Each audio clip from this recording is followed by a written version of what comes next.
So you ever been frustrated having to create multiple different types of buckets to be able to see a split in your data, wishing that you could just make it dynamic? Well, I'm going to show you how you can create one, which will show you above and at and below whatever you select in a slider as your threshold to be able to give you two groups dynamically. So let's jump over to my Power BI desktop and I'll show you how to do it. So in this example, I'm going to be using sales data that I have saved in the description below, but you can also download the PBIX file as well. So for this example, I'm going to use margin percentage as the actual metric that we're going to look at if something is above or below. And within the data, this is very simply just taking what is the total profit and the total sales and dividing by total sales and total profit to give you the margin percentage. And the total profit is just using the fact sales table, summing that by the profit. And then as you can guess, total sales is just a fact sales table totaling the sum of the sales. So the first thing we want to be able to do is create the slider that we're going to use to dynamically look at something going above or below. And to do that, we want to jump over to modeling and then under new parameter, we want to go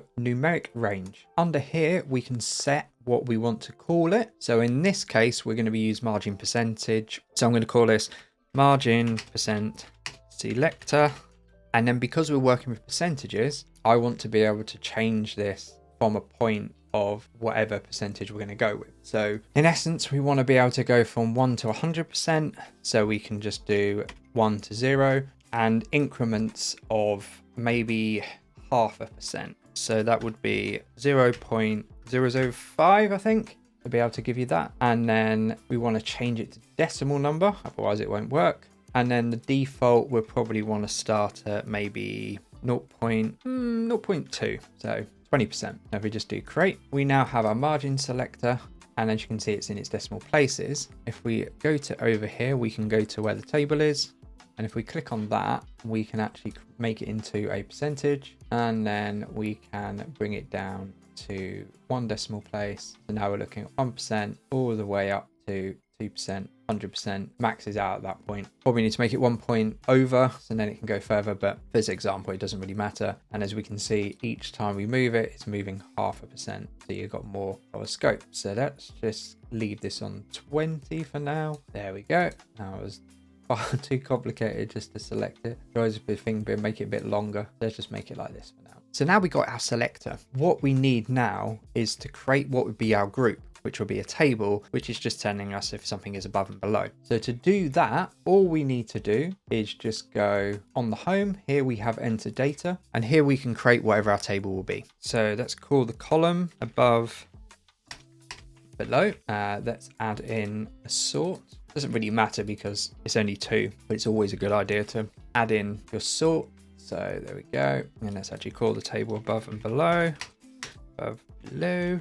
And here we're going to put what our group names are going to be. So even though it's called above, it's going to be at, because we're going to do anything below is going to be below whatever we got here. So 20%, anything at and above will be 20% and above. So if we do at, above, and then below, and then if we just load that, if we scroll up, we can see our table here. And then if we just bring in that as a table like that, we've got it. And then what I want to do is make that into a matrix. And then we want to bring in our margin. And then at the moment, there's nothing here telling us anything. It's just giving us what the margin is, in this case for 2017. So what we now need to do is create a filter that's basically going to go if at or above this, only show in here, and if below, then show in below. How we do that is if we go up to here and use this table, just because then we can store that information there. Technically, we could put it with margin. All depends on where you want to keep it in your tables, but for this example, I'm just going to put it in here so we can always refer back to it. So if I go new measure, we're going to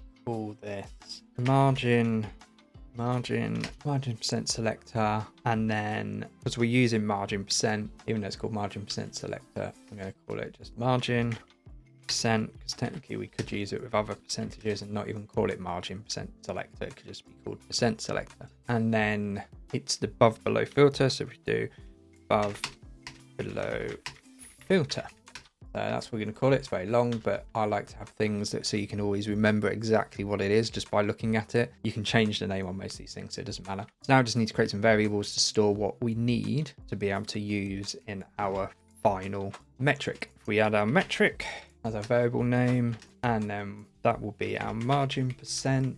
And then if we go var, and then we need to add our selector, which is the margin value. So that's basically what's in here is the value. And then we can write what our result is, which will be our final output. So our result, and what we want to do here is wrap it in a true false. Is your int here, so it pulls out a number, so just give you true or false, 1 or 0, and then we want to filter it by 1. And then we want to do a switch, true, and then select value, selected value even. And this is where you want to go if the selected value is from that table above below.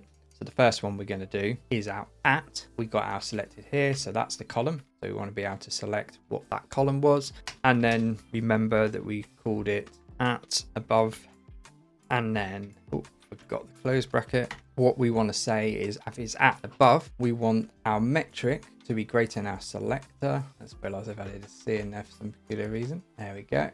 So we come back here. So underscore metric is greater than or equal to our selector. So this is greater than or equal to whatever we select in the thing. Then we get our result, and then replicate the same. I'm going to copy this because I'm lazy, and then do below. And then we just do less than, and then close bracket, and then close bracket. And then we just need to do return, and then we just return our result. That, oh, I realized I left that in there. So remove that comma. And now it works. Let's just make that whole number. And now if we drop that onto here and we go is 1, it will change. Now the one problem we have here is we have only loaded in what is the total. So therefore we can't see anything that is above that because actually that is the total. So if we brought this down to say 12, it would then say above. You see, even did 12.5, but as soon as we go to 13, below. What we can do now is pick and choose what we want to be able to actually split this data by. Let's do region because it's quite small. We can now see above and below for the region there. Now, if I go into here and add in that icon, we can now open this up and see this is what's happening. So we can see east and west. Let's just make this table tabular like that, make it a little bit easier to read. So as we can see, east and west are above our threshold of 15%, and central and south are below that. We know south is there. We could bring this up to 16 and now east will drop into below. There you go, drops into below. Or we could bring this down all the way to 7 and then suddenly south and east will jump into there, and then when you've got central there, then that leaves us with that dynamic range. And the great thing is we can just switch out, so we don't have to just use region now. We can go, let's get rid of region and let's chuck in state. Suddenly we've got loads of different ones in here.